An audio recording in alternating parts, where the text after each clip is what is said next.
Good morning friends, সুখী ঘরকন্যার আজকের ব্লগে সবাইকে স্বাগত।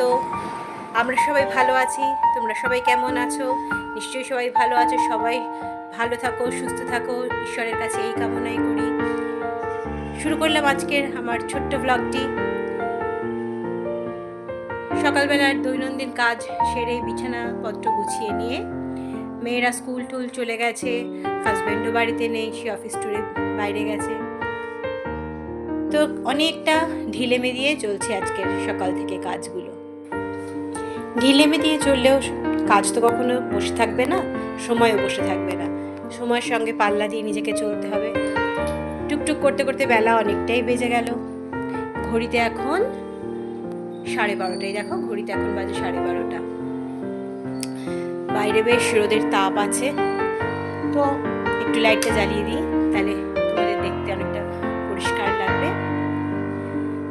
তো একা হাতে কুটে বেটে সব রান্না সব গোছগাছ করে নিয়ে তোমাদের সাথে কথা বলতে বসলাম।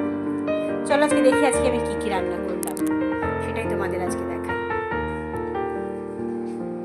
এই দেখো, ভাত, পেঁয়াজ দিয়ে পাতলা করে মসুর ডাল, এইটা আছে চিচিঙ্গা ছেচকি, আলু উচ্ছে ভাজা আর পনিরের তরকারি। পনিরের তরকারিটা মোটামুটি ওর বাবা না থাকলে তবেই হয়, কারণ ওর বাবা পনির খেতে চায় না। তোর বাবা যখন না থাকে না, তুলে যায়, মেয়েরা শ্বশুর মশাই আমি ভীষণ পছন্দ করি পনির, তখনই আমরা পনিরটা করি। তারপর দেখো মেয়েরা স্কুল থেকে এসে কি খাবে সেটা আমি টেবিলে গুছিয়ে রাখি। এই যে এই দুটো গ্লাসে গ্লুকন্ডি ভেজানো আছে, গ্লুকন্ডি করা আছে, ওরা এসে স্কুল থেকে খাবে। আমিও সকালে ব্রেকফাস্টে ফ্রুটস খেয়েছি, ওদের জন্য ফ্রুটস কেটে রেখেছি, আপেল, পেয়ারা, শসা আর ড্রাই ফ্রুটস। এটা ওরা স্কুল থেকে এসে খাবে। আর দুপুরবেলা খাওয়া দাওয়ার পর দেখো টক দইটা আমিও খাবো, তাই একটু ফ্রিজ থেকে বের করে রেখেছি। বেশি ঠান্ডা খাওয়া যাবে না, গলা এমনিতেই একটু ব্যথা হয়েছে, ফ্যারিঞ্জাইটিসের প্রবলেম আছে আমার, সেজন্য গলা ব্যথা হচ্ছে, তাই একটু বের করে রেখেছি, একটু ঠান্ডাটা কাটলে তারপরে খাবো।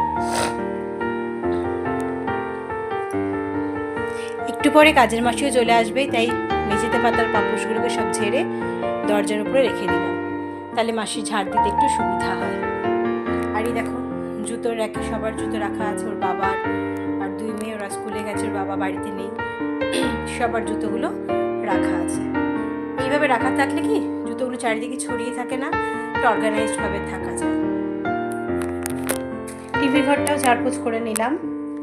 টিভি ঘরেও যেসব ম্যাটগুলো পাতা থাকে সেগুলোকে দরজার উপরে তুলে রাখলাম, মাসির তাতে ঝাড়মোছ করতে একটু সুবিধা হয়।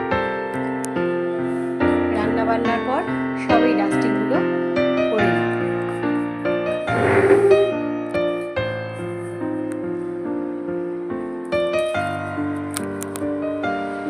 মোটামুটি দিনের সব কাজই শেষ। এবার আমি স্নানে যাব। স্নান টান সেরে পুজো এই করতে করতে প্রায় 2-2:30 বেজে যাবে। 3:30 নাগাদ মেয়েরাও চলে আসে, আমার কাজ সব শেষ হয় এইভাবেই। নমস্কার সবাইকে, সবাই ভালো থেকো। আমার চ্যানেলটাকে তোমরা একটু আমার পাশে থেকো।